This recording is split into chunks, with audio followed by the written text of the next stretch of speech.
quite a few subgenres that can be divisive.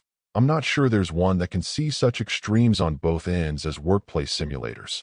On the one side, you have people who absolutely wouldn't want to spend their time playing at pretty menial task-based work without getting paid for it. But on the other, there are people who just want to dial themselves in, chill, and get some sense of simple accomplishment without any real stress.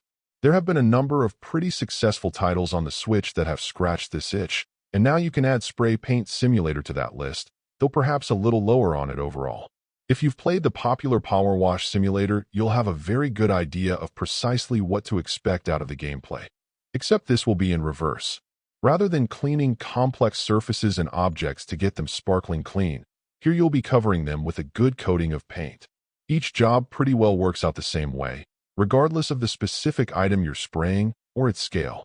You'll need to buy some supplies. Set yourself up for success by prepping the object and the area with some paint and tape for surfaces you don't want any paint on, and then simply go to town, painting away.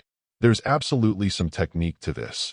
Knowing how best to mix together your physical movement, the movement of your arm, and the right nozzle to get the most coverage as quickly and efficiently as possible, and that does take a bit of skill. Especially when working on some of the more outlandish projects. There can absolutely be a sense of satisfaction when you're able to complete them. The main issue is really whether or not this will be able to occupy your interest over the long run.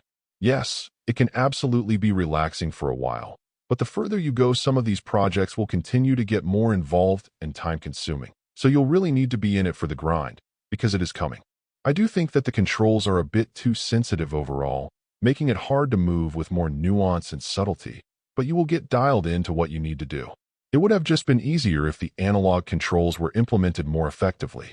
Absolutely a love it or hate it proposition, much like how opinions will vary wildly on what colors are best in a given space. Not everyone will agree on the quality of a title like this.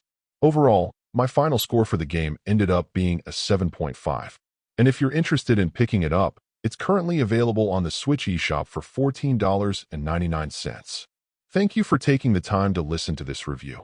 And if you'd like more information or ideas of indie games worth checking out on the Switch or the Switch 2, be sure to click on the link provided in the description. Until next time.